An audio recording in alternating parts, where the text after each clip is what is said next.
This Avalanche Safety Report is brought to you by Mountain TV. Learn more at mtn-tv.com. Hello, everyone. I'm Shannon Lukens with Mountain TV, and we are with Mike Cooperstein today, the Avalanche forecaster with Colorado Avalanche Information Center. Mike, tell us what's going on. Hi, Shannon. Thanks for having me. Going into this weekend, the avalanche problems and the avalanche conditions have a lot to do with what happened earlier this week. So we've had warm temperatures most of the week, lasting through Friday afternoon. We've seen a lot of sun on a lot of slopes. So low elevation slopes, below tree line slopes, places lower than about 11,000 feet, and especially on the southern side of the compass, southeast, south, and southwest facing slopes have had a lot of sun, and we've had water moving through the snowpack. So as the water moves down through the snowpack, it breaks the bonds between the crystals, and we see a lot of avalanche activity. That's mostly going to end here coming into Friday as temperatures cool as we move into a stormy period. So as that water in the snowpack starts to freeze up and solidify, we're going to get a strengthening of the snowpack on those places that saw a lot of sun.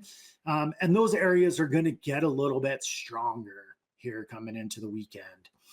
We do have snow in the forecast. It's going to start sometime midday on Friday, and it's going to last through most of the week. We have a pretty progressive pattern here.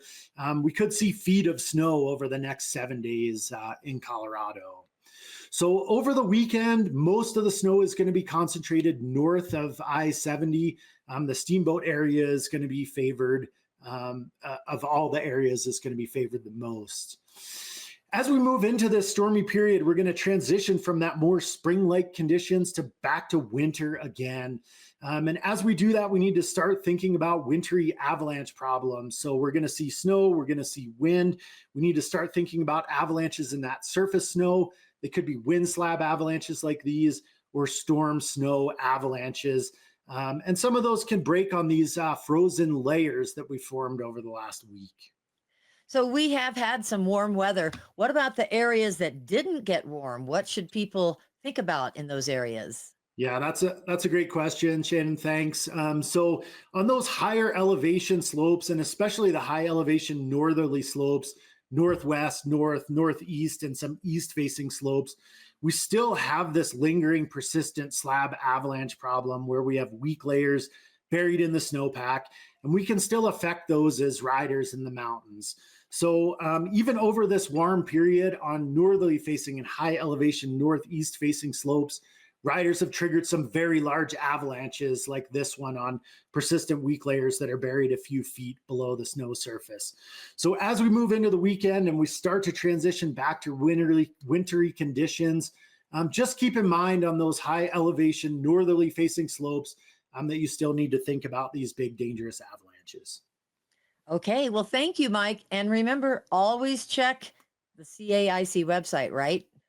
Yes, every time before you go into the field, especially when conditions are changing like they do here in the spring, it's a really good idea to check the website. We'll give you the most up-to-date conditions, and that's at colorado.gov/avalanche. Wonderful. Once again, colorado.gov/avalanche. And yes, be careful out there in the backcountry. Thank you again for being here, and everybody stay safe out there.